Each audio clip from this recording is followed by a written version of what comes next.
Сатыр Нуркожоевдер келгиче болгон барып $800, $300 бүтүрөбүз дегендер болгон. Барбаган жерибиз калган жок биздеке. Акчасы барлар гана алды. Мындай жаткандачы. Биздин өгөйүбүз биз басып алсак бир жөнү биз сатып алганбыз. Бир жуманын ичинде чечип беребиз деп бизди соротуп жөнөтүп берген. Ошону менен бир жума эмес, бир жылдан ашык өттү.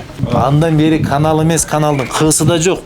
Ошондо мен мына архитектураны мэрлердин жогорку билимдүү экенине күмөнүм бар да. По факту көрсөттү мындай. Мына ушуса генпланда. Жок андай. Сөз менен эле болду. Бүт эле коркуп, өйдө жактан коркушуп эле баары коркот. Белгисиз да. Качан каралат эми бул, качан чечим чыгат? Урматтуу ажыбыз Садыр Нуркожоевич, урматтуу Камчыбек Ташиевич, жер боюнча өкүл биздин Нурдан Орунтаев ушу биздин көйгөйүбүздү бир карап бир көз салып коюңуздарды суранабыз.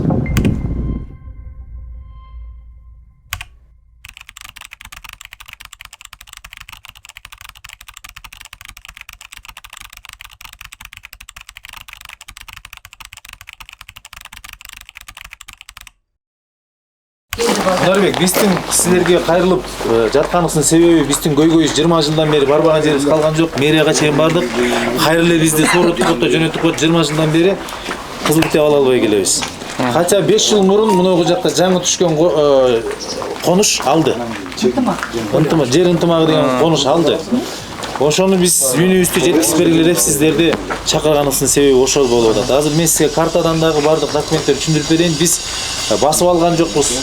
Бирөөнүкүн тартып алган жокпуз. Биз мыйзам түрүндө айыл аймагынын башчысынын генпланынын негизинде ушул участоктарды сатып алганбыз. Бардыгы сатып алгандар.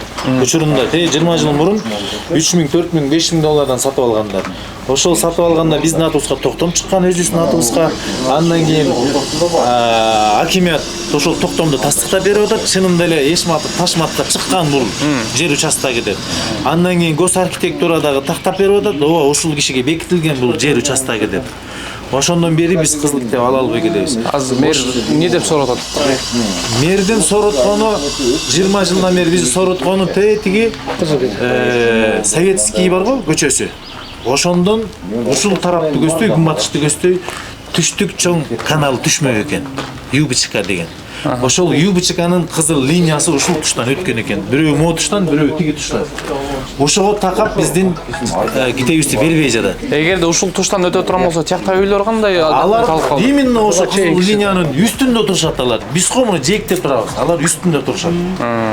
Анан алар мурдагы жылы ызы-чуу салышкан жолду тороп, ошондо Нурдан Орунтаев курулуш агенттигинин директору болчу, азыр министр болбоду. Ошол киши келип бардыгына уруксат бергендей болуп, булар азыр алышкан. Картаны өрүп коесуңарбы, жигиттер? Биз азыр Баха көчөсүнөн бери, мен сизге азыр мына так түшүндүргөнгө аракет берейин. Так. Буламдысы экен, бул мындай болот. Ногу Абдурахманова көчөсү. Шералиева көчөсү. Мынагу сиздер келген Шералиева көчөсү. Бул Бахадан бери мындай келет. Момундай келип Абдурахманова көчөсү, мына биз азыр момундайдан келип, мына могу жерде турабыз. Мына Мустафа мечитинде турабыз. Азыр кичине түшсөңүз Чөртөкова көчөсү, мына остановка неме, конечный. Ушул Абдурахманова көчөнүн мына ылдыйкы бети бул тарап. Бул тарап алынган, бардыгында бар. Мунугу сетка болуп тургандар, бул амиссияда тургандар экен. Ушунун ичинде бизге жетпей атат. Мунун ичинде 10 чакты үй бүлө алган, алардыкы монту окошко болуп турат, көрүшпү? Андан кийин уландысы кайра Абдурахманова бирдики. Абдурахманова бир көчөнүн уландысы мына. Абдурахманова бир көчөнүн уландысы, биз азыр могу жерде турабыз. Абдурахманова бир көчөнүн үстүнкү бети алган. Кече жана Нурдан Орунтаевдин немеси менен, буйругу менен моголар алышкан. Ушул жер ынтымагы деген жаңы конуш. 5 эле жыл болду булардын түшкөнүнө. Абдурахманова бирдин ылдыйкы тарап алды, көрсүңүзбү? X, сетка X жашыл болуп турганын бардыгы алды. Ушуну биз 20 жылдан бери барбаган жерибиз калган жок. Акчасын төлөйбүз, кайра немесин чыгарып берет, жообун чыгарып берет. Бирден Южный БЧК түштүк чоң каналы түшмөк, Чүй каналы деп ошондон бери. Чүй каналы неме карап көрсөң, Чүй каналы дейт, немеден башталат. Орто Сай айылынан бери башталат. Андан бери канал эмес, каналдын кыысы да жок. канал турат, өзү бар, түшкөн канал бар, бурулган жери бар. Бирок андан бери көздөй канал жок. Андан бери элестетиңиз эми. Киргизия айылынан алды. Жана кытайский посольстволар берди. Азыр жанагы молодежный квартал салынбадыбы? Вот ошол молодежный кварталдан кесип өтүп бери. Белинканы кесип өтөт. Андан кийин Бахага чейин келет.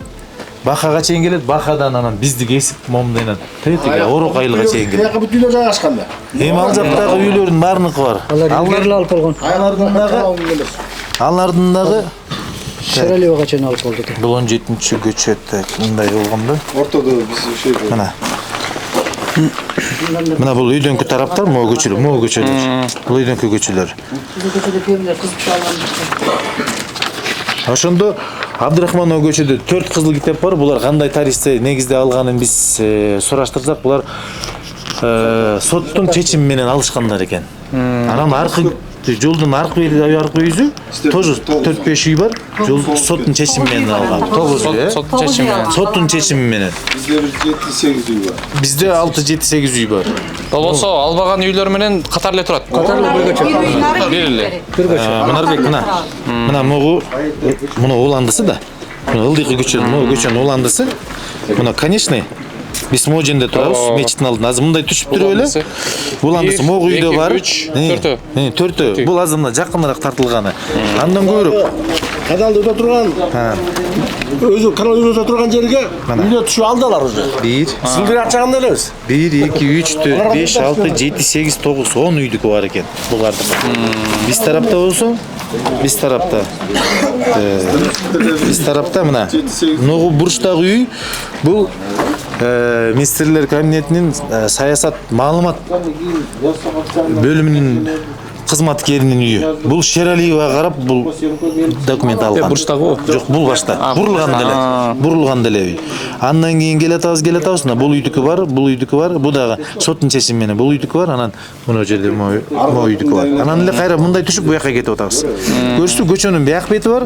Бул көчөнүн бияк үйүзү бар.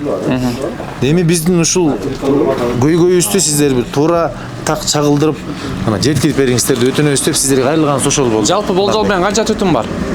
65 түтүн документалдуу. 65 түтүн. Даже 70 түтүн немеге чейин 16-12 көчөгө чейин да 2-3 үй бар.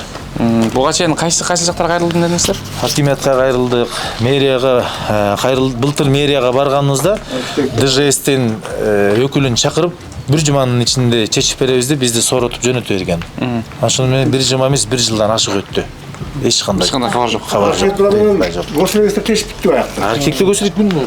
Эми токтомдон баштайын. Мына 2008-жылы азыр көтөрөм. Мына бизге токтом берилген. Саккараевдин учурунда 560 токтом 2008-жылы чыгып атат. Мына по жилому Арчебешик закрепить земельный участок 3499 бул баягы карта боюнчагы аты. Абдуразак уулу Нурдин деп атат. Андан кийин мына менин аты жөнүм. Мисалы, өзүмдүкүн көргөзүп атам да. Андан кийин Бишкек мынакей. Бул болсо 2000 земельный строительный мынакей. Справка маалымат берип атат. Бишкек шаарынын мэриясынын жер пайдалануу жана курулуш башкармалыгы Абдуразак уулу Нурдинге жазган арызына карап чыгып, Бишкек шаарынын мэриясы Ленройлук администрация 2008-жылдын 27-июнда 560 токтом менен чындыгында Абдуразак уулу Нурдинге Арчебешик жаңы конушунан 34 жер участогу бекитилип берилгенин тастыктайт деп, буну уже неме берип атат. Акимият берип атат. Бишкек шаарынын мэриясынын Ленин администрациясы. Ошентип жүрдүк, анан 2 жыл мурун бизге убактылуу техпаспорт чыгарып берди. Биз анткени мектепке да киргизе алган жокпуз бала чакабызды, мисалычы. Анткени бизге идентификационный код керек экен да. Ооба. Ошол кодубуз жок, анан бизге убактылуу мындай техникалык паспорт чыгарып берген ар бир жерге. Бул техникалык паспорт жөн гана биз бир жерге катталуу үчүн эле экен. Анан астына могу жерге печатында өздөрү өз алдынча куруп алган деп самозахват деп печать коюп койгон. Бул эч жерге жарабайт экен. Эч жерге жарабайт. Болгону биз балдар мектепке киргизе алыш керек. Малдар мектепке, садикке барыш үчүн действительно ушул участок, ушул даректе жашайт деген эле бул техникалык паспорт менен бизди алданып келебиз бүгүнкү күнгө чейин. Мына бүт жазылган, бүт тартылган сүрөттөрү. Эми мындай папка ар биринде бар. Мына биз 2005-жылдан бери сууга, тазалыкка, электр энергияга үзгүлтүсү бүт төлөп келебиз. Мына бүт маалыматтардын баары бар. Эми момундай папка бардыгыбызда бар, бардыгыбыз тапшырып туруп өткөргөнбүз. Өткөрүп мэрияга, акимиятка өткөргөнбүз. Акимиятка өткөргөнбүз. Бүт баарыбыздын ушундай папка менен толуктап тапшыргыла, биз карап чыгып, анан беребиз деген. Ошондон бери дагы бир топ жыл убакыт өттү. Ошондогу балдарыбыз. Сиз эмне көрсөткөн жатасыз? Жакын арада эле мына ушул жешеде жашоочулар биз Ленин районуна кат жөнөткөнбүз.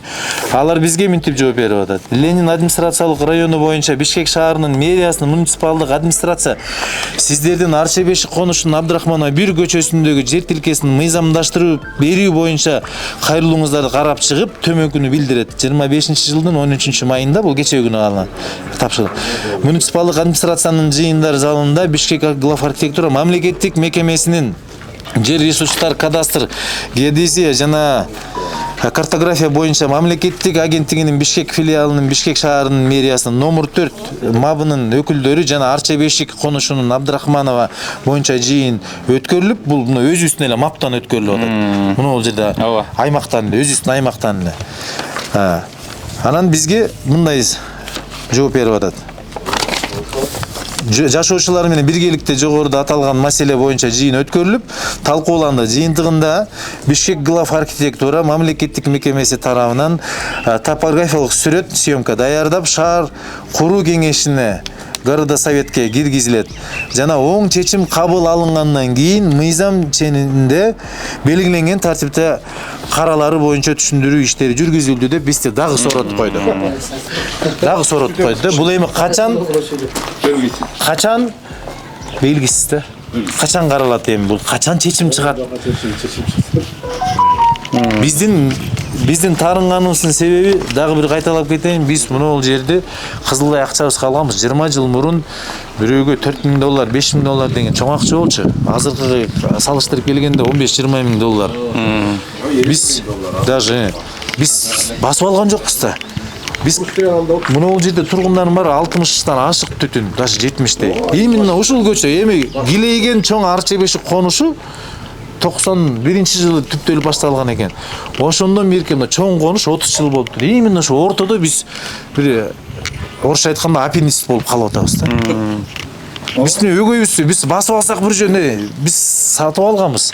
Сатып алып бүт документтерибиздин баары өзүбүздүн намыбызда турат. Болгону бизге ушул кызыл линиянын бар болгон себеби эмне үчүн аркы Баха көчөсүнөн ар көздөй кызыл линия иштебейт. Баха көчөсүнөн бери Шералиевага чейин иштебейт да, Шералиевадан Чортековадан анан ушу немеге чейин бир мындай айтканда 500 метр бул оң жака, 500 метр сол жака ушул жерге эле кызыл линия иштеп атат, калган жерге иштебейт да. Эмнеге? 60 эле үйгө ошо иштебей атат. Анан 5 жыл мурун түшкөн конуш кече мурдай күнү жол тосту Орунтаевдин колу менен берилди деп атат. Эми мен аны билбейт экем. Орунтаев келип өзү макулдугун берип, могу жаңы түшкөн конуш. Булар бардыгы толук алышты. Болбосо алар даана кызыл линиянын үстүндө отурат. Биз биз болсо мына өтүп могу жерден кааласам өткөрө берсин. 30 метр өткөрө берсин. Өзү кызыктай болуп атат да. Мына биздин Абдрахманова 1 көчөсүндө. Айтыңыз. Абдрахманова 1 көчөсүндө бизде мисалы үчүн газ кирген, канализация кирген. Эгер ошондо ошол эле красный линия болсо эмне үчүн анда газды киргизет, канализацияны киргизишет. Мына биздин үйдө, биздин көчөдө 10 чакты үйдө кызыл китеби бар. Эгер канал келгенде эмне фонтан болуп секирип өтүш керекпи? Күлкүн келет. Мындай карагандачы. Көчөгө да канализация салып. Мына бардык көчөдө канализация бар. Аралап кызыл китептери бар. Мына асфальт мына жолдун баары мына. Мына токтом 2005-жылы чыккан, 15-январда чыккан экен токтом. Арчебешик площадь аянты 600 квадрат метр, Арзиева Талай күлгө чыгып атат. Көрсөң? Тайлаку дейт. Арзиева Тайлакка дейт.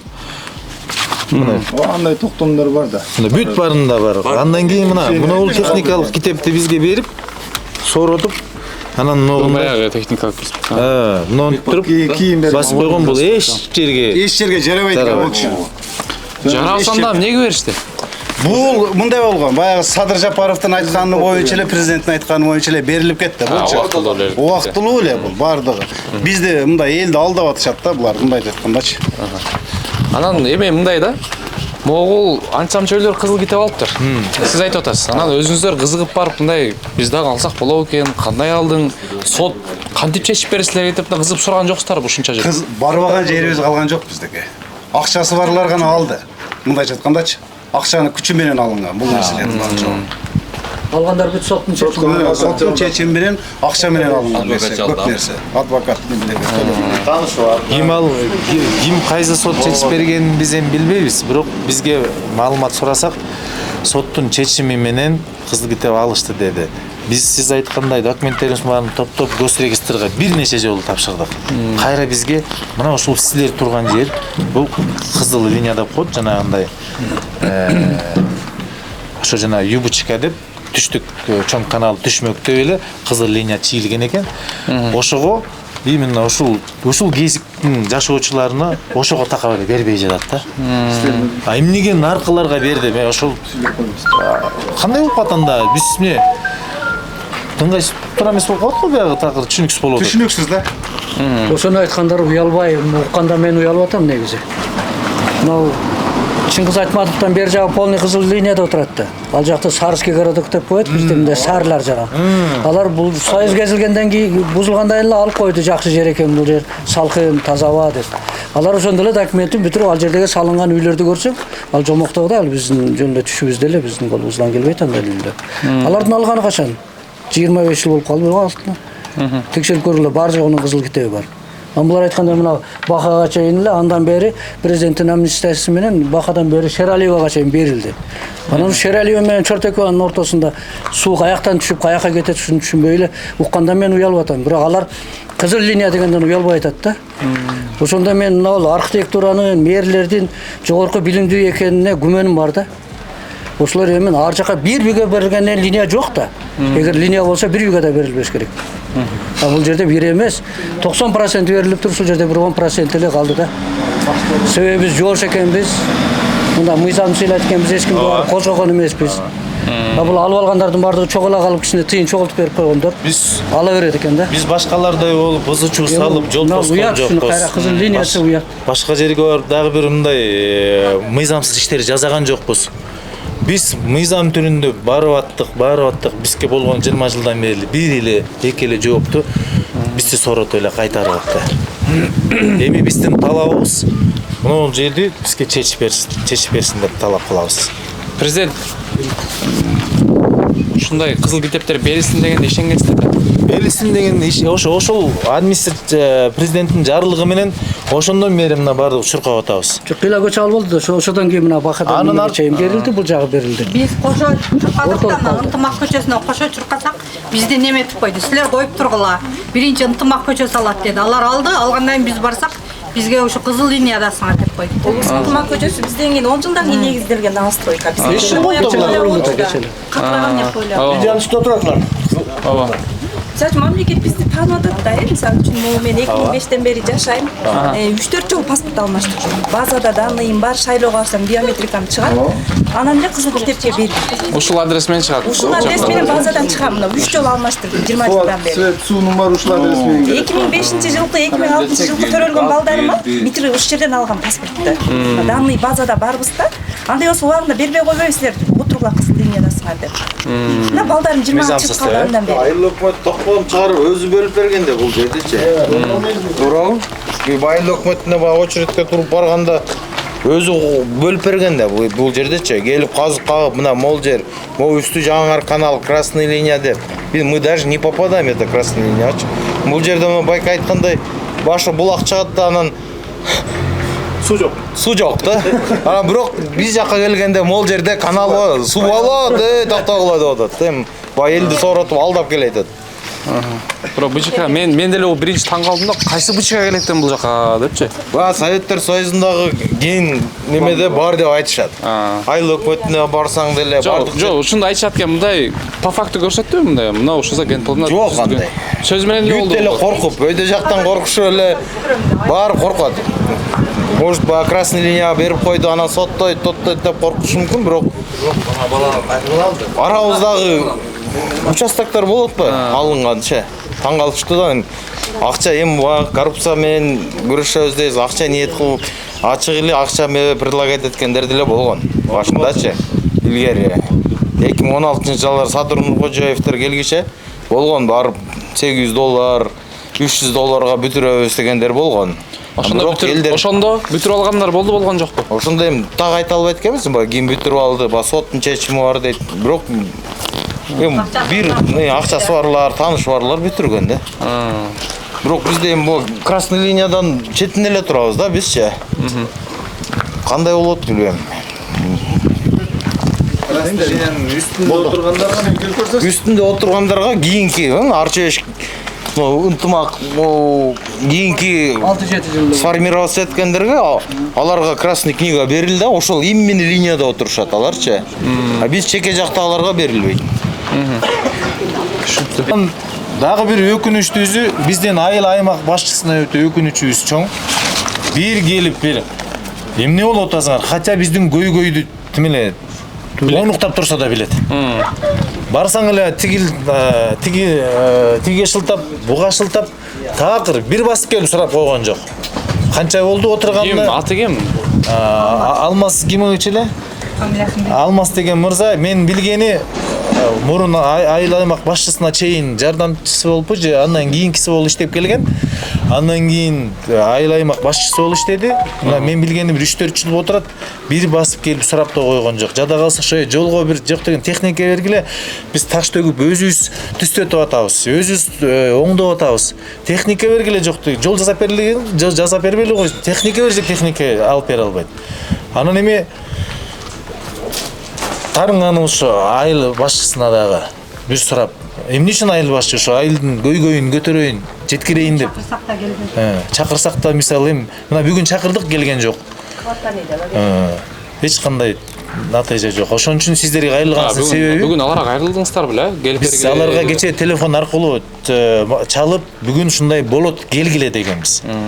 Келгиле, келип биздин көйгөйдү силер да кайтып бергиле, как жергиликтүү башчылар катары. Десек, мына келишкен жок эч кимисе. Өткөндө кайрылсак, силер соңгуча болуп калган турасыңар деп шылымдап кайрап күлүп атпайбы? Силер калсаңар соңгуча болуп депчи. Айыл өкмөтүнүн айтканы ошол да, соңгуча болуп калган турасыңар депчи. Түшүнүктүү. Азыр мына өзүңүздөр көрүп турасыздар, Шерайлоо көчөсүндө турабыз. Бул сиздердин көчөңүздөр, Бул Абдрахманова. Абдрахманова көчөсү. Эми Абдрахманов. Мына ол оператор келсин. Бул жакта түз катар тизилген ушул жол боюнча, ушул үйлөр боюнча сөз болуп атат. Бирок ушул катар башталганда эле бул биринчи үй. Бул кимдин үйү? Бул кошунабыздын үйү, бирок бул үй Шералиева тарапка каратып документ чыгарган. Бирок линия ушул линияда турат. Ушул катарда турат да. Муну Абдрахманованын катарында. Анан бул киши да ошо жогору жакта иштейт экенин угуп атабыз. Биздин үнүбүздү жеткизип коюңуз деп 1-2 жолу сурандык эле, такыр тыянак чыкпады. Анан өзүбүз чыгып атабыз. Анан бул жагы болсо мына чыгыш тарабы Баха көчөсү, андан ары болсо жанагы Сарский село деп коет, Арчебештин жаңы конушу, үстүнкү конушу. Андан ары болсо Тыналиевадан кесип өтүп Киргизияга өтүп кетет. Киргизиянын алдыңкы тарабы, нары Проспект Мира, Белинка, Проспект Мира тарапка өтүп кетет.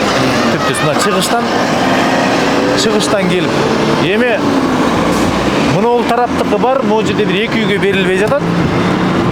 Калгандарыныкы бар, мунуку бар, тигиники бар. Мындан өткөндөн кийин эле мына Абдрахманов көчөсү башталды. Бул буруштагы үйдүкү бар, бул Шералиева карап алат дагы, мындан ары оң тарабы жок. Элестеңиздер, оң тарабы. Мына сол тараптыкы 4-5 үйдүкү бар, калганында жок. Анткени мисалы могу Шералиева кантип карасын? Бул Шералиева биякта, Абдрахманов биякта. Бул үйдүкү Шералиева аркылуу кызыл китеп алып мисалы. Мен ошого таң калдым, ошону сурайын деп атканда сизден. Могул Шералиева көчөсү, урматтуу туугандар. Анан бул Абдрахманов көчөсү, бирок тетиги бир жердеги үй Шералиевага каттап кызыл китеп чыгарып алган. Шералиева бул жакта Абдрахман кантип чыгарып койгон? Эми ушул бизге дагы таң калышып атат. Анда биз деле Шералиева деп анда чыгарып албайлыбы? Чыгарып бербей, биз да ошондой. Алмаштык туруп. Шералиева перекресток деп туруп. Анан ошо жана негизги айтып атканыбыз кызыл линия деп эле бизди карыздарыбыздын баарын артка кайрганы кызыл линия мына ушул жерден башталып атат да. Бирге чейинкисинде кызыл линия Канал ушул жерден башталат экен. кызыл линия бияка эч кандай тоскоолдугу жок. Кызыл линия мына ошо Айыл чарба министрлигинин катынын жобу боюнча жана Госрегистрден мамлекеттик катынын архитектуранын катынын жобу. Мына кызыл линия ушул жерде турат экен. Еще кызыл линия дагы муну жерде турат. Биз кызыл линиянын ар жагында турабыз да. Эми кирсе кээ бирлери 1-2-3 метр кирген чыгар. Андан ары кызыл линия тигинден Чортековадан токтойт. Мына азыр 500 метр. Чортековадан токтойт дагы кызыл линиянын астындагы ушул Абдрахманова көчөнүн оң тарабы. Ушуларга берилбей кызыл линия уланган тарабына кызыл китеп берилип атат. Андан ары жер ынтымагы бар. Жер ынтымагы мына жана айттым го. 2 жыл мурун ызычуу салышкан, аларга берип коюшту. Түшүнөксүз. Ошол негизги Жагдай ушундай. негизги Арчебештин так ортосу деп койсом деле жарашат да. Мына главный Шералиева көчөсү, андан кийин Чортекова көчөсүнүн ортосу. Мындан ары жогору чыксаңыздар, Орто сайга чыгып кетесиздер. Түшүнүктүү. Жүрүңүздөр. Ана эми ортодо 1-2-3 үй бар. Ошол 1-2-3 үйдү мындай көрсөтүп коюңузчу. Ошол 1-2-3 үйдүн дагы демелерин көргөзөлү. Эми кошуналар мен жаман көрсө жаман көрөр эми. Жаман көргөндө биз алар жаман деп аткан жокпуз да үрүнкө.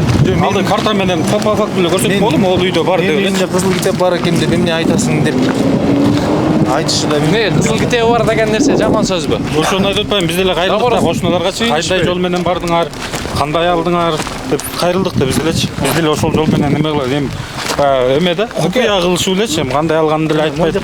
Эмесинде кайта биз эмесин сурадык. Сүрөтүнчү, копиясын деле кереги жок. Сүрөтүн эле мондай кылып чыгарып алалычы, по факту силер келгенде баягы көрсөтүп мына могул үйлөр мондай китеп алыптыр депчи. Тек алар да жок болот, алар да бере алышпайт. Биздики жокко чыгып калабы деген коркунуч барбы же аларда баягы любойунда болот да ар кандай эме койчу. Ошондой ой да келиши мүмкүн аларгачы. Ошондой ой болушу да мүмкүн да. Мына шахматный порядок бар да, мына могулунда жок, наркы бетинде бар. Бул бетиндеги уландысы үйдү биздикинин аркы асфальттан нары. Биздики жок, бияк беттики бар да. Мында шахматный порядок болот да, вообще непонятно болот. Эттиги да Шералиева деп чыгарып алды. Шералиева көчөсүнөн биз болжол менен бир 100-150 метр Абдрахманов көчөсүнө кирдик.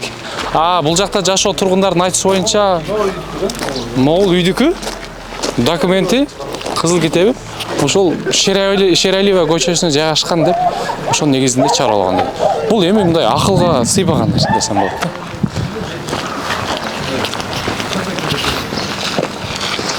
Бул Абдрахман көчөсүндө эле ушул үйдүн кызыл китеби бар экен. Бирок могудан улай жок, Будан булай жок, булай топом. Будан бирөө бар тетеби дагы.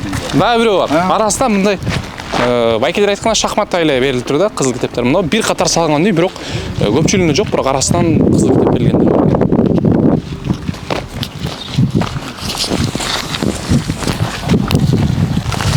Бул жак Абдрахманов бир көчөнүн этеги. Мына этеги. этеги бул жагы. Ушул катарында жок, мына өйдүн катарында до конца. Сен айтып атканың. Айтып аткан боюнча. Анан келип туруп, мына сай көчө дейбиз. Баягы эрте жазда суу көп келгенине байланыштуу постоянно эле бул интернетке чыгып жүргөн көчө ушул сай көчө. Булардын кызыл китеби бар. Муну ол беттики бар кызыл китеби. Бул жер мурда дамба деп айтылчу экен. Дамба. Ооба, ошондой. Мурда ошондой деп айтылчу, дамба деп. Но Арчебешке карайт. Арчебешке карайбы? Арчебешке карайт. Абдрахманов көчөсү бүткөн көчө. Эми сел кайсы тоо жактан эле келеби мол? Бул ушул арыкты бойлой чыксаң, ороктун башына барасың. Кире беришинде арка турат го, орок деп. Тура ошол ушка бар. Операторду чакырайын.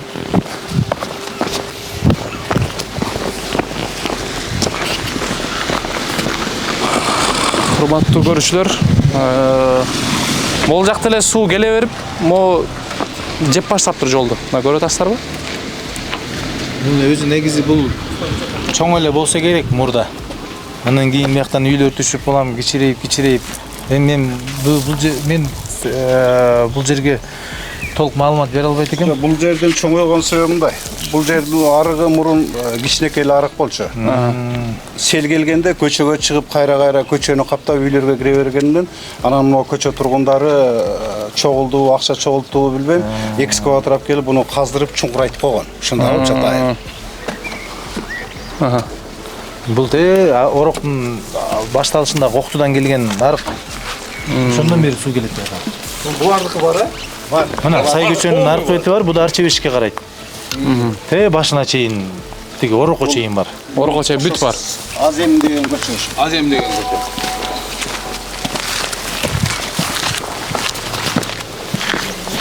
Үйүңүз байкап неме кылабыз? Мына Абдрахманов көчөсү ушул жерден бүтөт да мына. Мына эң акыркы үй экен. Акыркы үй ушул.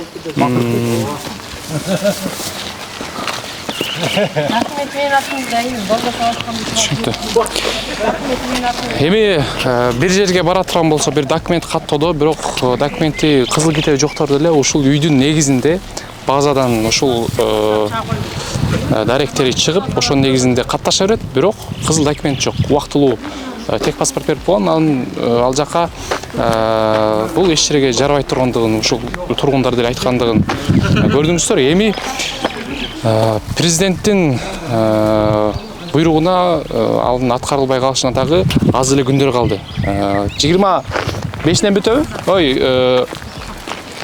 Майдын аягына чейин бүтөт президенттин указы. Ооба, 1-июнда бүтөт. Бүгүнкү күндө 25 май, аз эле күндөр калды. Эми ушул сөздөрүбүз тиешелүү чоң бийликтегилер жете турган болсо, албетте ушул жактын туура чечилишине сиздердин жардам сурайбыз деген ишеничтебиз. Бул жакта канча 60 түтүн дедиңиздер, болжол менен. Эки тарап биригип, Бул жерде азыр 32 бул тарапта эле 32 түтүн. Эгерде эртең жетишпей кала турган болсоңуздар, эмне болот? Дагы жүрөт. Асман менен жердин ортосунда. Анда эле жок, өйдөрөк дагы чыгууга аракет кылабыз да. Эми үнүбүз жетпесе, Паркка чейин барайлы деп атабыз эми. биз ошо кайрылуу, урматтуу ажыбыз Садыр Нуркожоевичке министрлер кабинетинин төрагасы Адылбек Касымалиевичке жана министр төрагасынын орун басары генерал полковник Ташиев Кыдыршаевичке, Камчыбек Кыдыршаевичке жана ошондой эле куруу архитектура турак жай куруу чарбалык министрлигинин тура эмес айтып койсом кечирим сурайм. Орунтаевга, Нурдан Орунтаевга жана ошондой эле генерал майор баш прокурорубузга Асаналиевке эртең арыз беребиз. Ошол арыздан бир таянак чыгабы деген жакшы үмүттөбүз. Анан эми биринчисине июнга чейин ошо бардык эшиктерди кагып, өзүбүздүн үнүбүз жетпегендиктен сиздердин үнүңүздөр аркылуу жетсек деген ойдобуз. Үйдүн китеби бар. Кайсы үйдөгү? Бүтөлө үй турбайбы? Наркыныкы жок. Могу бүтөлө үйдө китеби бар. Бул кандай жол менен алганын да билбейбиз, Бул үйдөн турганда канча жыл болду? Болжол менен. Баштан бери барбы? 5тен бери бар, 2005. Ошондон бери тура ушул ойдон эле. 2005-2007 курулган мына. Ошондон бери турат ушул үй. Сатылат деді, бирок сатылган жок. Кызыл китеби бар экен. Бар, кызыл китеби бар. Ушул үйдөн башталат да, кызыл китеби бар. Урматтуу көрүүчүлөр, өзүңүздөр көргөндөй, бүт эле үйдүн кызыл китеби бар. Бул жакта жашап жаткан тургундун кызыл китеби жок деген айтышып атат. Эми бул жерде бул кишилер кандай китебин алышкан? Кызык да. Мына ушул Абдрахманова көчөсү 1. Бунун үстүңкү бети Абдрахманова көчөсү Чортековандан токтоп, анан Андан ары жана жаңы конуш деп атпайбы? Шарап ата көчөсү болуп кетет. Мына булардын аркы үйүзү алып атпайбы? Барды калган. Барды калган. Бар да, мынада бар. Ана көрүнүп турган үйдүкү бар.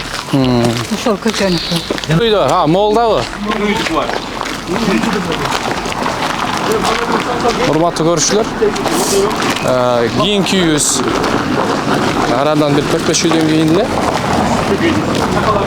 дагы бир үйдө. Могул Абдрахманов 35-45 деп номери. Бул жакта да кызыл ките бар экен. Эми бул мага аябай табышмак болуп атат да. Мындай өзү кызыл линияда мейли курулуптур. Бирок бул кишилер кантип кызыл ките алган? Кандай жол менен? Конокко жок, наркын. Бул үйдүкү жок. Жок, да бар. Uydu yok, buna uydu var. Мол үйдүкү бар. Var.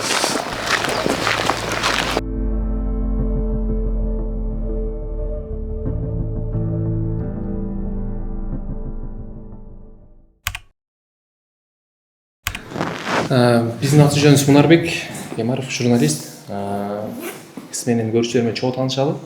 Аты жөнүңүз, кызматыңыз. Мен Өмүралиев Эрлан Карчаңбаев, Чүй областык суу чарба башкармасынын жетекчиси болдум. Бул жак Арчебеш комуштун тургуну болот. Бүгүнкү күндө азыркы бир маселе жаралып атат, анан ошол нерсени тактайлы деп кетип. Бул чындыгында ошондойбу, ошондой эмеспи? Шерелиева Абдрахманова күнбатышты көздөй Чыртекованы кесип өтөт ошол Абдрахманова көчө. Абдрахманова көчөсү биздин билишибизче тетиги классик мерадан ары карай башталат күнбатышты көздөй. Киргизиянын алдыңкы көчөсү. Ошонун алдында мен как жашоочу катары жалпы кошуналарым атынан келип атам. 20 жылдан бери биз өзүбүзгө мыйзам түрүндө токтом менен чыккан жерибиз бар. Ошол жерди 20 жылдан бери биз госак кызыл ките ала албай келебиз. Бардык тиешелүү мекемелерге кайрылдык. Кайрылган жерибизден эле Юбучка деген түштүк чоң чүй каналы деп ошол суроо туулуп атат. Анан ошол чоң чүй каналы, түштүк чоң чүй каналы. Түштүк чоң чүй каналы эмнегедир Шерелиевадан ылдый карай эле көк линиясы үстүндө биз туруп калып атабыз. Ага чейинкилер болсо кызыл китеп алып жашашып атат.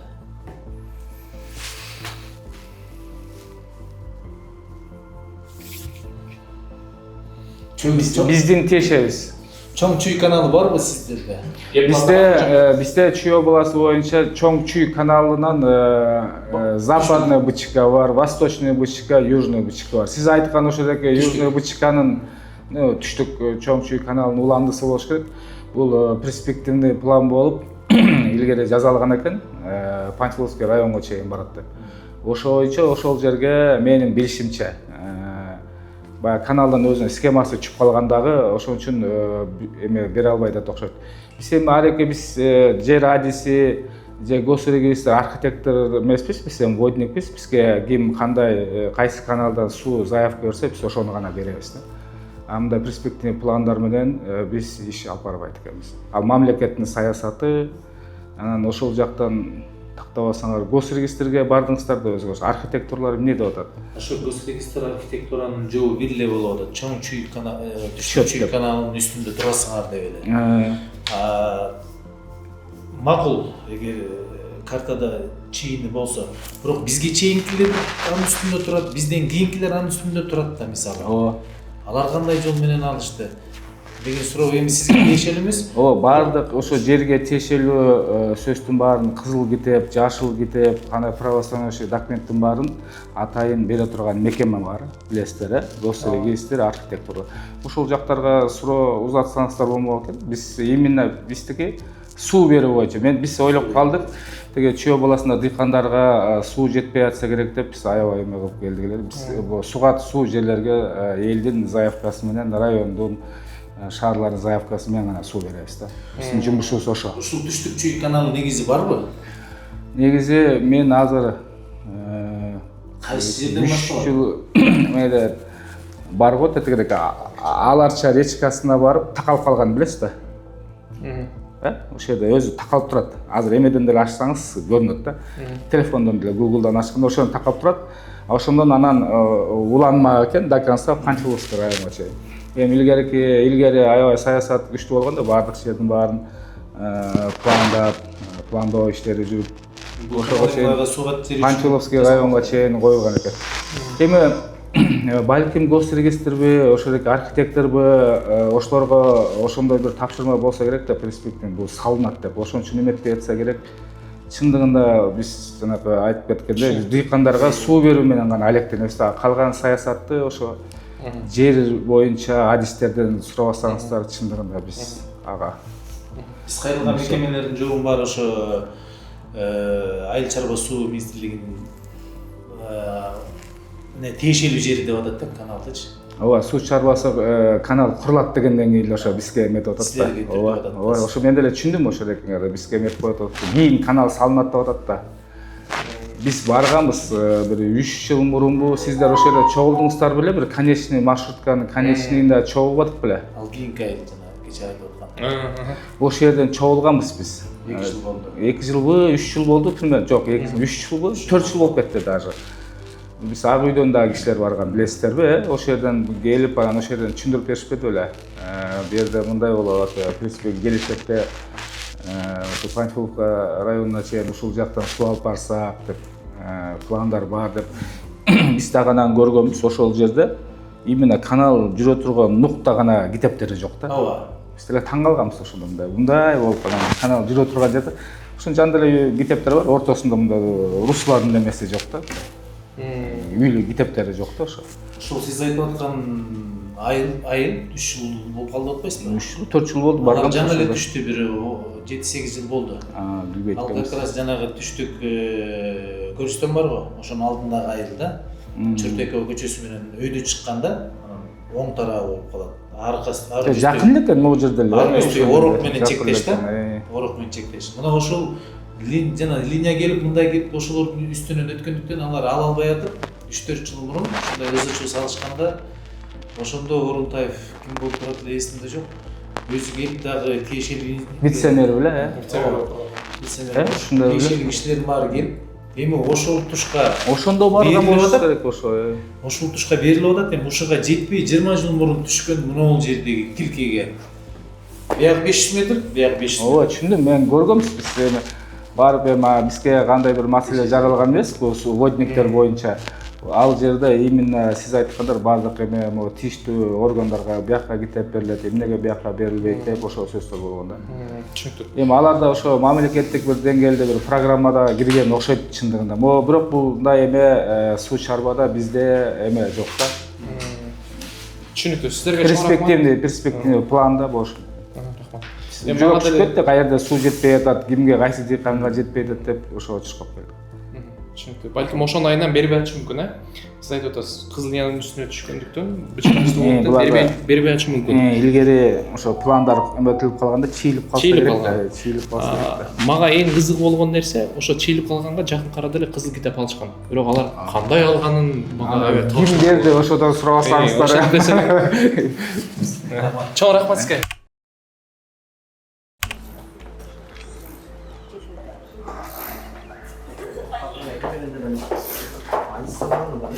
Сейчас я его добью. Где что не хватает, скажу.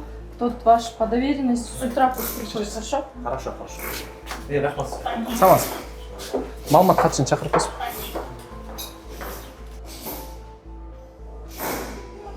Саламатсызбы? Аты жөнүм Мунарбек. Ринат. Прессада. Кандай суроо? Биз ушул Арчиш жер маселесинин архитектурасын билейин деп кимден маалымат алсак болот? Жер манапасы боюнчабы же? Жок, жер жанагы Чортекова менен Абдымомунов көчөсү. Абдрахманова көчөсүндө. Кандай суроо? Ошол жерде бычка ген планда бычканын линиясы бар, ошол боюнча маалымат ала дегенбиз. Чортекова, Абдрахманова. Бул Ленинский, да? Ой, Октябрьский.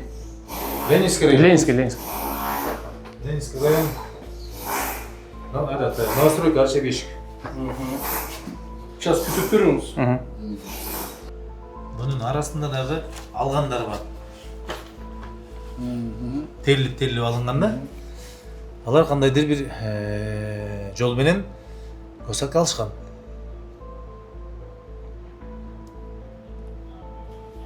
ошо түшүндүм. Азыр сиздер амнистиянын алкагында ала албай атабы? Мунапыстын алкагында. Биз ошо мунапыс бүтүп калды электе. Мунапыс Жок, амнистия бүтүп калды элек. Амнистия бүтүп калды электе биз аракетти сыгып атканда кылбыз. Эртең бүткөндөн кийин кечирип койгула дейт да, бүтүп калган деп. Ошон үчүн биз азыр ушул Абдрахманов көчөсүнүн түштүк тарабы жана Абдрахманова артыбыздагы эле көчө, Абдрахманова көчөсүнүн түндүк тарабы 60 ашык үй бүлө алынбай келет. Ошолордун арасында 5-6 үй алган болсо. А бизге эмне себептен берилбей келет? Но жооп деле 2006-дан бери ушул эле жоопту алып келет. Бери эле жооп. Себеби азыркы бул боюнча мен түшүндүрө кетейин. Сиз аты жөнүңүздү айтып койсоңуз. Амиров Тынчтыкбек. Амиров Тынчтыкбек, жер мунапыс бөлүмүнүн начальниги. Азыркы учурда биз мунапыс менен бул ушул убакытка чейин арыз жазып калгандар бар да. Качан 2022 баштагансыздар да. Биринчи тапшыргандар 2022 тапшырган. Анан бүтөт деген немеден алыс болуңуздар. Бүтөт деген сөз бул арызды кабыл алып калыш керек. Сиз булар 60 үйдүн баары уже арыз жазып койгон ДЖСке. Ооба, жазганбыз. Ал ошол арыз менен эле карала берет. 2022 жасады эле, 2023 жасады эле ошол арыз менен каралат. Такыр жазбай койгондор бар. Ошолорго бүтөт деп айтылган сөздөр. Бирок 1-июнга чейин официалдуу түрдө эме түшө элек. Анан бул ЮБЧКнын синий линиясы деп бере албай атканыбыз бул туура. Амнистиянын алкагында земель закон Кыргызской Республика азыр сизге толук кайсыл эмесин айтып берет. 3-статья менен биз жер общий жалпы пайдаланууга жерлерге мына синий линиянын сыртында, кызыл сызыктын сыртында жана линия сызыктар көп да. Жашыл линия отчуждения бүт бар ошонун сыртына чыгып калгандарды биз толук кандуу бере албайбыз. Бере албай жатабыз. Азыркы учурда маселе толук кандуу чечилмейинче. Биз берип атабыз. Мүмкүн болушунча. Если красный линия тең ортосунан өтүп кеткен болсо, үй бул жагында красный линияга кирбесе, ошол жагын кесип мүмкүнчүлүгүн болушунча берип жатабыз. Участкасын толук эле красный линия жана синий линия болуп атпайбы бул жерде. Андан сыртына чыгып калгандарга азыркы учурда маселе толук кандуу чечилмейинче биз жасай албайбыз. Бул алынат же алынбайт деген маалымат барбы сиздерде? Алынат же алынбайт деп азыр мен толук кандуу айта албайм. Ким айта алат? Буну Градсоветтин чечими менен каралат. Шаардык кеңеш менен чечимибиз. Биздин жогору жагыбыз ошо Баха көчөсүнөн бери карай, мына Баха көчөсү батыш төбөстөй басып караганда. Ошол тарап алган да. Шералиевага чейин алгандар бар. Андан кийин Абдрахманова Шералиевадан башталат дагы Чуркековандан уланат ар көздөй, батыш төбөстөй. Ал жер бүткөндөн кийин кайра кийинки үйлөр алып атат. Алардыкы бар. Бул участоктор бар, Ооба. Ооба. Мына ушул көчөдө. Но статьянын негизинде закон Кыргызской Республики об регулировании земельных правоотношений. Ушунун эле 3-статьясында жалпы пайдаланууда жерлер жана эмелерге көрүстөн эмелерге муну статьянын негизинде биз бере албайбыз. Бере албайбыз? Пока муну маселе чечилмейинче. Анда бул өзүңүздөр карап көрсөңүздөр. Ооба, көрөбүз аны. Бул боюнча азыркы учурда маселелер красный линия, зеленый линия, синий линия бар. Булардын баардыгы Градсоветтин чечими менен каралыш керек. Сиз иштегениңизге канча убакыт болду? Иштегениме 8 жыл. 8 жыл болду. Анда өзүңүздүн мындай жеке оюңузду айтыңызчы. Буга чейин анда ошол көк линиянын үстүндө үйлөр кантип булар ала албайбы? Алгандар канча алды деп ойлойсуз? Рахмет. Жеке оюңуз. Ал боюнча мен маалымат бере албайм. Ал боюнча Сиздин аты жөнүңүз, кызматыңыз? Менин атым Майрамбек Ислам. Жеке туракчы бөлүм баш кадисмин. Алып калган 69 ушунун жээктери боюнча сөз болуп атат да. Бул 2023 жылы Кечирисиз мен айтып бериңизби? Бул жана комиссия жерлерде бар ген план боюнча. Ошо президенттин протоколдун поручениясынын негизинде берилген ал жерлер. 2023 жылы ошо комиссия созыв этилип, президенттин поручениясынын негизинде, протоколдун совещаниянын негизинде берилген ал жерлер. Сиз айтып аткан жер кайсы жерде тастап кетсеңиз? Ошо мо үстүкү жана рядтарды айтып атасыздар да сиздер азыр, эмне үчүн алып калган бериптир, эмне үчүн ала албай атат деген боюнча. Жок, үстүнкү жагы эмес. Мынау көк линияда турбайбы мынау? Бир ряд мисалы. Үстүкүлөр, Улица Абдрахман. Аз ошо берилбеген жакты көрсөтүп атасызбыз. Бул амнистияга тиешелүү жерлер да. Югучканын синил линиясында. Мына могу түшүп атат да көрүнүш. Жана могуларда. Булар деген могуларда. Оларна. Амнистиянын алдында турган жерлер да. Эми амнистиянын боюнча Тынчтык мырза жооп берип койсун. Эмненин негизинде берилип атат, эмненин негизинде берилбей атат. Дагы бир суроо мына.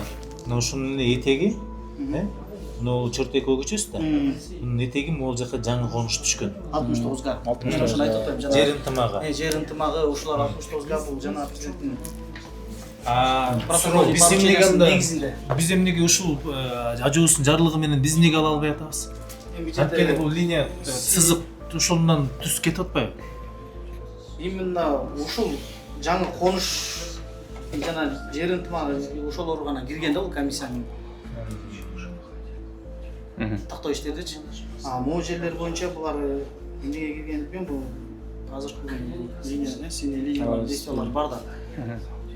Атмена более бүгүнкү күндө азыр ушу Градсовет чечим менен таянабыз да, кандай чечилет. Градсовет чечим качан чыгат? Болду.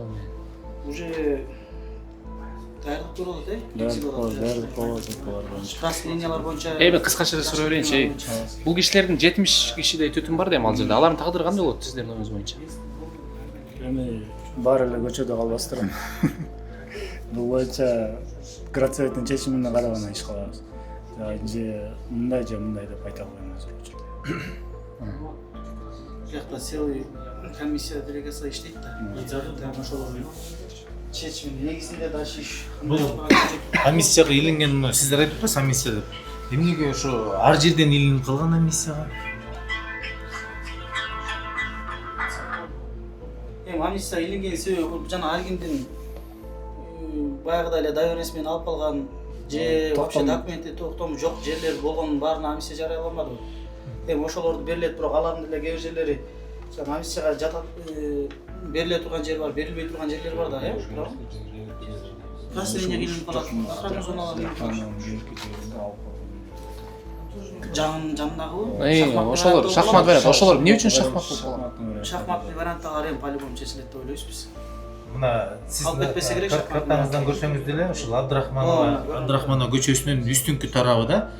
Үстүңкү тарабы Шералиевден Чортековага чейин ала албай келет. Мына үстүңкү тарабы. Могуларды эле көрбөйсүзбү, албай турат. Булар алгандан, могу жашыл болуп тургандар эмнелер, могу ачык жерлер? Алгандектерде булар, Булардын көк кызыл китептери бар да.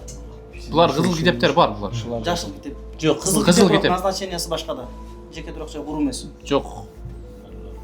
Барбы? Кызыл китептери бар бул. Анан мына мынау көчө бу жерден келип токтогондон кийин мунун уландысы бар. Мына көрсүз, уландысы. Мунун уландысынын ушу сол тарабы ала албай келет да. Ошону менен жалпы жол менен азыркы Тапашенканы көрсөңүз, жашыл линияга илинип калат да. Эмнеге тиги ушул көк линия келип токтоп кайра уланып кете берет? Жок, бул уланбайт. Уланбайбы? Жок. Бир село эле участка. Могу көрсөңүз, синий линия кетип атат. Основной часть сиздер жакта кетип атат. Могу участкаңыздардын тең экиге бөлүп кетип атат. Бул жагы уже жолдо кетип атат. Жолдо турду. Анда сизге да суроо берип коеюнчу. Сиздин жеке оюңуз боюнча жана сизге бердимби? Кантип мейли бул кишилер ала албай атыптыр. Анан булардын арасында ошо көк линиянын үстүндө турган үйлөр кандай жол менен кызыл китеп алып калышы мүмкүн? Эми ал кызыл китеп берген органдар жооп берсе тууралуу деп ойлойбуз да. Кызыл китеп биз тараптан берилбейт да. Биз только генплан негизинде гана иштейбиз. Генпланда участоктор бар болсо, генпланда участоктор бар болсо, акимат ошо генпландын участокты тактап туруп, номерация берип, анан токтом чыгарып берет. Токтомдун негизинде анан кызыл китеп госрегистр берет. Анан эмненин негизинде госрегистр кызыл китеп берди, бербеген, эми ал ошол мамлекет мага неме мекемеден сурасаңыздар туура болуп турганда алар үчүн жооп бере албайсыздар. Госрегистрге чейин ген планыбыздын негизинде гана жооп бере алабыз. Госрегистрге чейин сиздер тактама берип атпайсыздарбы госрегистрге? Жок, тактаманы биз госрегистр Топтоп биздин ген план берип аларда деле бар. Акимиятта да жергиликтүү территориалдык органдарда. Анан кийин эмне ген планда кантип берилип кеткен бул уже биз айта албайбыз да. Анан ошо госрегистр менен такташ керек, инвентаризация жүргүзүш керек. Эми бизде ошондо сиздер тараптан эч кандай мүчүлүштүк жок, бул госрегистрден кетип атат, Эгер кызыл китеп алган болсо, Кошуналарыңыздар алып калган болсо.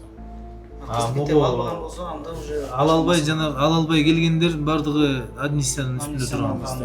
Амнистияны алып калгандар күтө турушат, пока градсоветтин чечими чыкмаганча.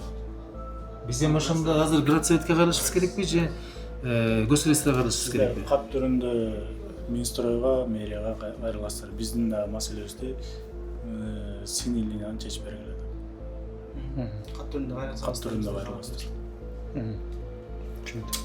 Кита каралып атат Бирок каралып атат. Каралбай калды деген сөз эмес. 20 жылдан бери ушул эле жооп келе атат. Жок, эми бул конкреттүү түрдө бул амнистия жарыялангандан кийин берди да. Азыр биздин руководстводо жаңы баягы тапшырма берди. Жиналышта ошо кызыл линияларды, зеленый линияларды карагыла. Кайрадан градсоветке алып чыгып, жокко чыгарышсын, жокко чыгаргыла. Урегулировать эткен. Эртең сиздер өзүңүздөрдүн чогулушуңуздарда ушул көк линияны көтөрө аласыздарбы? Көк сызыкты көтөрө аласыздарбы? Бул жерде азыр өзүбүздүн чогулушу эмес, градсоветтин чечими менен азыр биздики Жок, сиздер өзүңүздөр жетекчисиздер. Сиздерге буйрук берип атпайбы? Биз сунуштап киргизебиз. Сунуштама беребиз. Сунуштап ушундай элдин кайрылуусу, көйгөйү ушундай болуп атат. Могул жерге эми бул ошон үчүн сиздер деле жөн турбай кат менен кайрылып коюңуздар деп айтып атпайбыз. Официалдуу, да? Мэрияга? Гостройго, Минстройго. ДГга.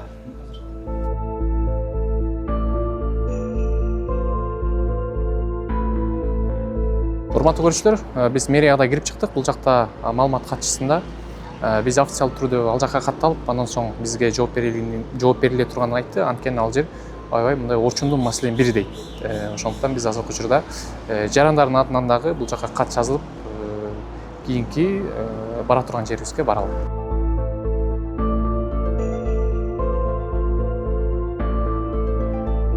Урматтуу көрүүчүлөр, биз тыгымдарга карай бул жакка госрегистрге келдик эле.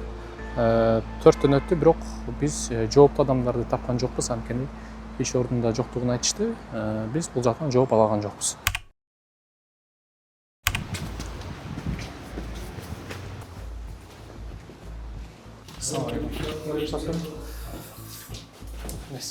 Кандайсың?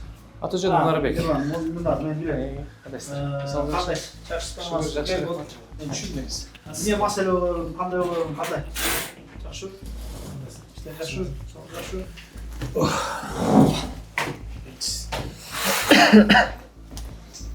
Азаке биздин маселе баягы эле. Биздин маселе. Сиздердин маселеңерди билем. Абдрахманова боюнча айтайын деп атасыздарбы? Абдрахманованын жарым мыңдан көбү тиги кызыл китеп албай калгандыгы боюнча маселе көтөрүлүп атат да. Ал мындай болгон. Бул жалпысынан алганда биздин Арча Бешик аймагында чоң чүй канал өткөн да. Бул ген планга ылайык. Анткени мындай болуп атат да. Ген планда жарымында по факту үйлөр турат. Ал силерге деле маалым, башкасына деле маалым. Тем не менее 69 гаанын жарымы алып калды. Эмне үчүн мындай вопрос болуп атат, эмне үчүн алар алып калып атат да биз албай калып атабыз деген суроо жаралган болсо ал мындай болуп атат. Нурдан Орунтаевдин билесиздер да. Нурдан Кемалбекович тапшырмасы менен протоколдук тапшырма түшкөн. Шерали Чортековадан ары 69 га деп гана Юбучканын бөлүгү үй салым калгандыгына байланыштуу берилсин деген протоколго таянып госрегистр менен, то есть архитектура бүгүнкү күндө Абдрахманованын калган бөлүгүнө град заключение бербей жатат. Бул биринчи маселе. Экинчи маселе, кээ бирки жерлери кызыл линияга түшүп калып атат. Кызыл линияга дегенибиз баягы жолдо расширение болуп атат да. Мына кечээ мен билем, силер мечиттин тегерегинде жыйналыш өткөздүңөр. Ошол жыйналыштын тегерегинде деле карап көрсөңөр болот. Кээ бир жагы чыгып кеткендер бар. Кээ биркилери кирип кеткен.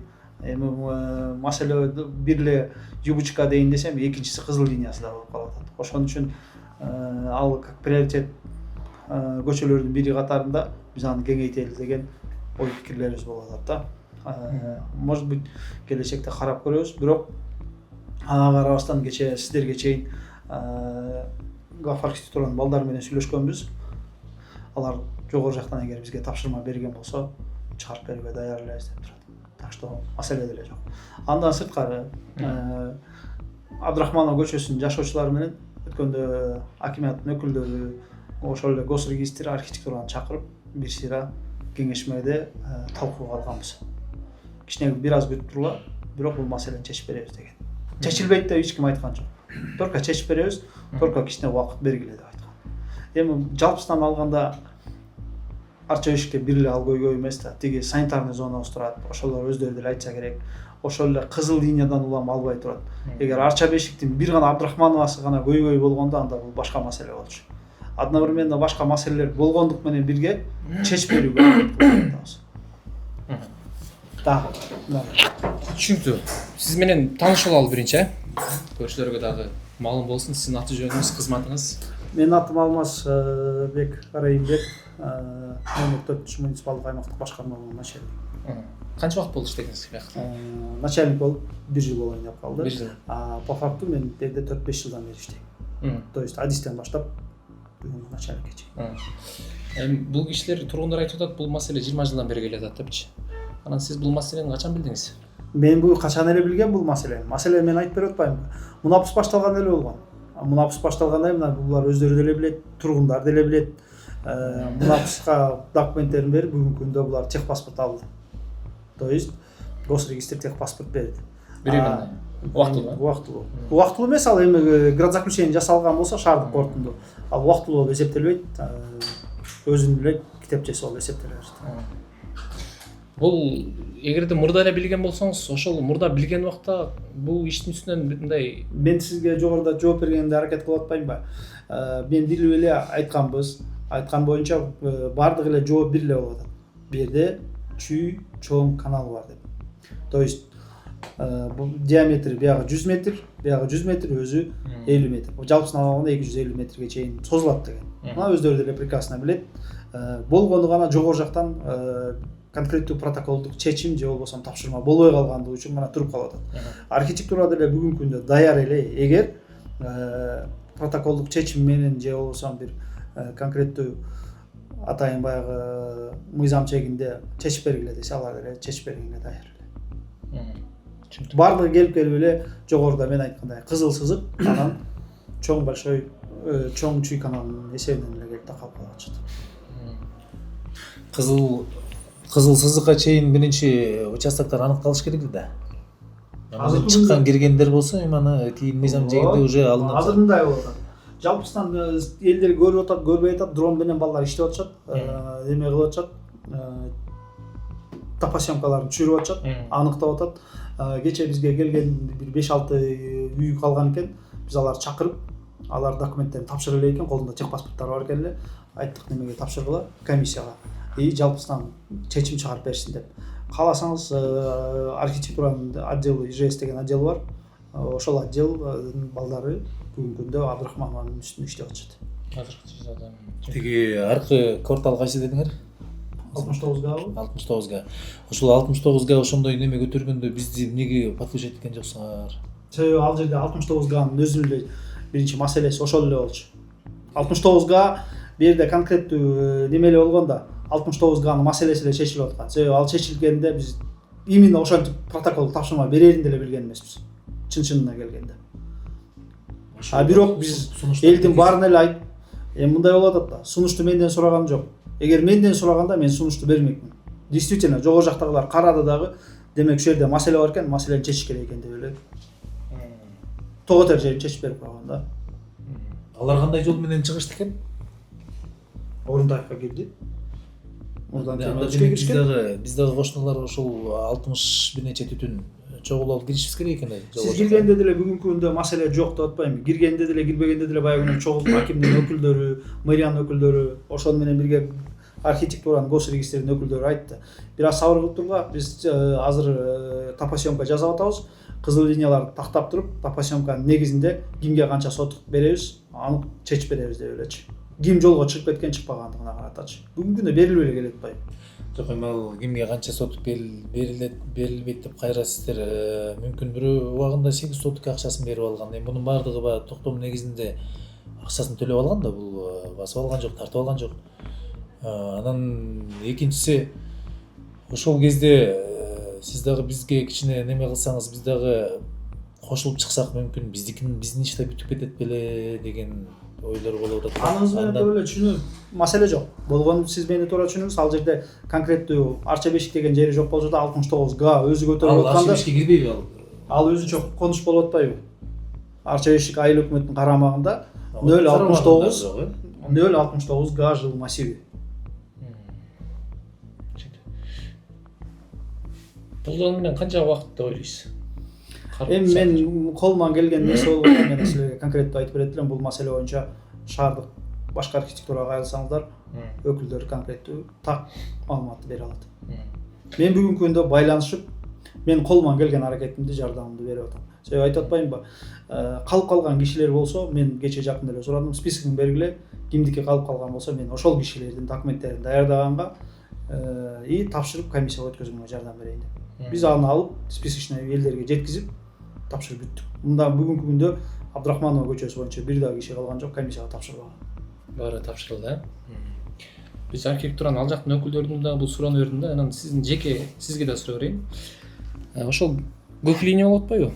Анан арасынан кызыл китеп алгандар бар экен, мисалы. Алар кандай жол менен алды деп ойлойсуз өзүңүз? Мен жеке оюм боюнча мен конкрет эле билем, кээ бирөө соттошуп эле соттон утуп алгандар бар. 4-5 үйдү билем, мезгилинде бизге чейин эле булар ошо чыгарган токтомуна ылайык сотко берип, администрациянын бергенби, кимисин берген, мэриянын бергенби, соттун чечими менен кызыл китеп алгандарын билем. 4 үй бар экенин билем. Мен аларды да сурагам, эмненин негизинде алгансыңар деп. Соттун чечими менен алганбыз деп, соттун чечимин көрсөттүм ага. Башка жагынан соттун чечими менен алса болобу, сотко берип? Себеби алар амнистияга чейин алган болчу, мунапыска чейин. Азыр мунапыс башталып калды да. Мунапыс менен эле баарына бирдей эле карамакта карап келет. Түшүнүктүү. Мунапыс жакын арада чечилбери да белгисиз экен да. Биздин Арча Бешик бакадан бериби же ар жагы да киреби? Тыналыбга чейин. Ар жагы кирет.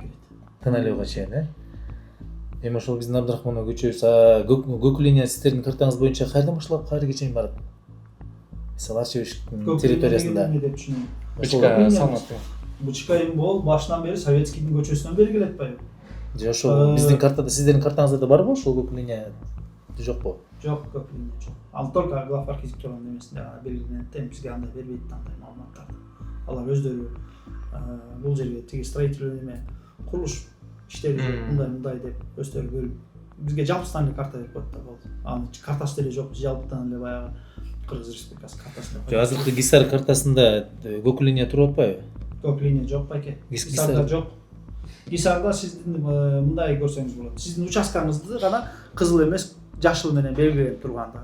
Ал деген сиз кызыл китепте эмес, азырынча сиздин колуңузда техпаспорт деген маанини гана билдирип турган жери бар. Кызыл линияны Гисарда көрсөтпөйт. Биздикинде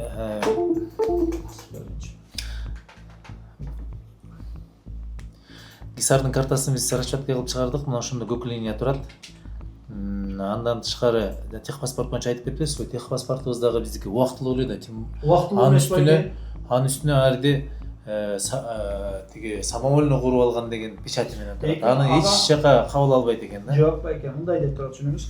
2021-жылга чейинки берилген бардык китептердин бардыгы, техпаспорттардын бардыгында эч кандай самовольный застройка деген жок. Болгону гана 2021-жылы сиз 20-жылы неме чыкканын билесиз да, амнистияга указ чыккан. Ошол күндөн тартып бүгүнкү күнгө чейин салынган үйлөргө берилген документтерге байланыштуу самовольный застройка деп берип атат. Себеби амнистиянын мезгилинде учурунда бүткөн документтер деген максатта. Кызыл китеп бергенден кийин менимче алып коюп атат го дейт. Самовольный застройка деген кайра жасатуу керек экен да. Анын баары акча деген экен да. Демек Ал менин чечимим эмес, ал жогору жакта болгон чечимге ылайык ошондой болгон. Биздин колубуздан келген иш аракетти колубуздан мисалы бизден тиешелүү справкалар, тиешелүү эмне керек болсо, биз ошону даярдап берип комиссияга өткөзүп берүүгө ар тараптуу жардам бергенге даярбыз. Колубуздан келген иш аракет. Карта көрсөк болобу? Эмненин картасы? Сиздерде карта бар да, мисалы Арча-Ишиктин картасы, именно ГИСАРдын картасы жок. Мен карта көрсөтүп бере алам. ГИСАРдын картасы менен сиздердин аймактын картасы эки башкабы, э? ГИСАРдын картасы ал только эмедегилер архитектурадагылар иштей турган картада. Бизге анын эч кандай немеси деле эчтеке бербейт да. Мисалы бизге иш чара болуп, маселе болгон болсо же талаш тартыш болгон болсо, биз госрегистрдин кадастрдын өкүлдөрүн, архитектуранын өкүлдөрүн карта менен келип берүүсүн өтүнөбүз. Себеби алардын картасы менен биздин карта дал келбеси анык да. Ошон үчүн алар берип аткан шаардык кортунда бүгүнкү күндө башка архитектура берип келет да. Техпаспортту кадастр бөлүмү, ал эми шаардык кортунда болсо Бишкек глав архитектура. Ошон үчүн талаш тартыш маселеси болсо картасы менен келип берүүнү өтүнөбүз постоянно. Абдрахманов көчөсүнүн башы Бакадан ары жагыдагы бери жагыдагы Шералиевга чейин алып атпайбы? Мисалы бар да көпчүлүгүнүкү. Ошолордун мыйзамын токтомунун негизинде сиз сунуш берип, булар да ушундай алсын десе болбойт беле? Мен сизге алар кайсы жылы алганын мен билбейм. Бизге чейин 95-94-жылдар алып калып атпайбы? 2000-жылдарга чейин. Төгеши жакында алыптыр мына Шералиевадан ары карай. Шералиевадан ары карай где-то бир 12-көчө барбы? 12-көчөнүн Абдрахмановдун кесилишинен мына кечээ ошо тургундар. Анда мындай болушу мүмкүн. 12-көчө деген бул 12-көчөгө тийиштүү болуп калды дагы. Демек, БЧКга кирбей калганда чүй каналынач. Ошондуктан берилсе керек. А эгер ал жерде Абдрахманов, мен сизди түшүндүм. Дагы бир суроом. Мисалы Абдрахманова көчөсү, Шералиев Абдрахманов көчөсү. Ошонун бурчунда үйдө кызыл китеп бар. Бул үй кайка карайт? Шералиевде чыгып жүрөт. Шералиевде чыгып жүрөт, а? Андан кийинки үйлөр Абдрахмановдо чыгып жүрөт. Мен сизге жогоруда жооп бербедимби? Алар 2000-жылга чейин соттун чечими менен алып алган 4-5 үй бар деп мен сизге айтып берип атам. 4-5 үйдүн кааласаңыздар, сурасаңыздар колдорунда соттун чечими бар. Ошол соттун чечими менен кадастр мекемесинен алып алган кызыл китепти. Бул 2000-жылга чейин болгон. Жок, бул 2015ге чейин. 15ге чейин. 15ге чейин. Себеби 2000 основной негизги булар 2000-жылдан кийин бериле баштадыптыр да бул жерлерчи. А 2015-жылга чейин булар бир нече жолу кайрылат, анан бербегенден кийин сотко берет дагы. Соттун чечими менен утуп алып, соттун чечими менен алып барып кадастр мекемесинен кызыл китеп жасатып алган. Демек анда бардыгыбыз сотко берүүгө укуктуу экенбиз. Эгер менин оюмча, жеке оюм боюнча, эгер мунапыс башталганга чейин берсеңер болмок болсо керек. Мунапыс башталгандан кийин ал процесс бар жумушка ашмак эмес, анткени сот деле сот процессинде деле айтмак. Азыркы мезгилде мунапыс жүрүп жатат, силерге баары берилет деп элечи. Түшүнүктүү болду. Жобо алдыңызбы? Оюмда бөлүнүп кетти да. Түшүнүктүү болгон, түшүнүктүү. Али жок, күтүү керек экен да, кыскасы. Кечеги акыркы кеңешмеде ошентип айтты. Сиздердин кеңешмеңиздердин корутуусун окудум. Немелер барган болчу, сиздин жашоочулар, өкүлдөр барган. Ошол өкүлдөр менен бул жерде болгонбу, же тиякта болгонбу? Администрацияда болгон. Ошол жакта өкүлчүлүктөр, администрациянын өкүлдөрү, кадастрдын өкүлдөрү, тиги архитектуранын өкүлдөрү так кесе ошентип жооп берди. Мен ага карабай эле, мен ага чейин деле барып келип атам. Мына кече акыркы 5-күндө бардым, балдар эртерээк жасап бергиле десем, балдар айтты, байке толугу менен тапшырбай калыптыр деди. Анда мейли, мен эгер алар толугу менен тапшырбай калса, анда мен тапшыруунун аракетин жолун табайын дагы, уюштурайлы дедик дагы. 5-күн тапшырып бүттүк бардык документтерди комиссияга. Үчөө калган экен, 4 калган экен, 4-өн тең таптык дагы. Айтып тапшырып бердик. Ошол чыгарылган корутундун жообу биз карап көрөлү, иш оңунан чыкса, андан кийин иш жүргүзөбүз дегендей түшүндүм да мен. Азыр Эми мындай болуп атат да. Адис катары алар жооп берип атат да. Мен эгер кортунду биздин мекеме ишкана чыгарганда, анда мен ага да жооп бермекмин. Мына Ленин администрация району боюнча Бишкек шаарынын мэриясынын муниципалдык администрация сиздер администрациясы сиздердин арчыбешек Конушун Абдрахманова бир жер тилкесин мыйзамдаштырып берүү боюнча кайрылууңуздарды карап чыгып төмөнкүдөй билдирет.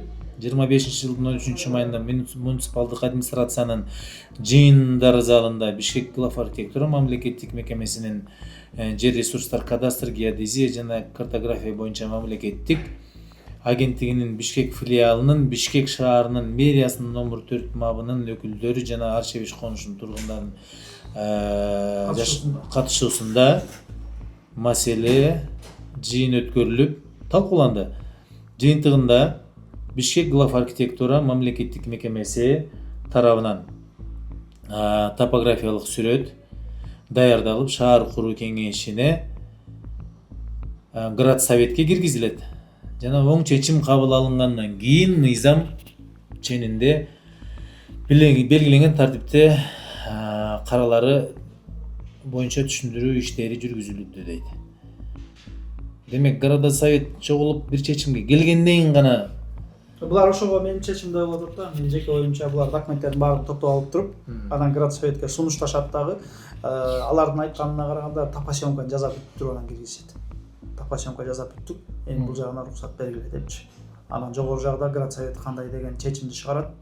Бир гана алар өздөрүнүн биз айтып аткан көк линияны алабы албайбы ошол кишилер град совет чечилет экен да. Көк линияны албай коет деп айта албайм, себеби биз мамлекеттик маанидеги жол эмес, же областтык маанидеги же шаардык маанидеги жол эмес. Бул биздин өзүбүздүн гана аймагыбызда керектелүүчү жол эле. Менимче бул маселелер болбойт. Болгону гана Абдрахмановага тиги Шаралиевадан Чортековага чейин гана болушу мүмкүн. Анткени сиздерге маалым, чоң жол болот. Биз аны келечекте асфальт салабыз деген пландарыбыз бар. Ооба, ал боюнча ал маселе, ал жагы болушу мүмкүн. Бирок Абдрахманова 1-2 боюнча менимче маселе болбойт. Менимче бир гана ошол Чортековадан Шаралиевадан Чортековага чейинки аралык. Демек, жанагы кызыл линияны аныкташ үчүн топосъемка бүткөндөн кийин анан ким канча чыкканын аныктайт экенсиздер да.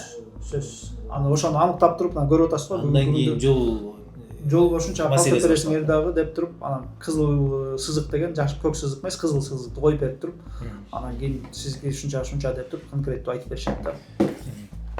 2022 жылы архитектордун заключениясы менен жана көк сызык деп аткан, сиз билбейсиз деп атпайсызбы, жок деп атпайсызбы?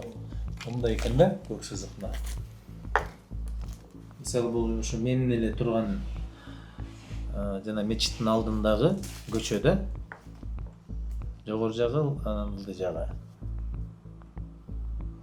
Ушул көк линия боюнча маселе болуп атат да. Ушул көк линия юбочка деген маанини түшүндүрөт экен. Эми мындай деп чечилсе болот да. Менимче юбочка деген актуалдуулугун жоготту да бүгүнкү күндөчү. Менимче ошого таянышат го. Актуалдуулугу бар деген болсом, сизге чейин, бизге чейинки салынып калган үйлөрдүн баардыгын анда бузууга туура келип калат. Ошон үчүн шаардык советте менимче актуалдуулугун бар экендиги же ана жок экендигин бир чечимге келип туруп, анан кийин тыянак чыгарат го. Рахмат. Чоң рахмат анда сизге да иштериңизге ийгилик болсун.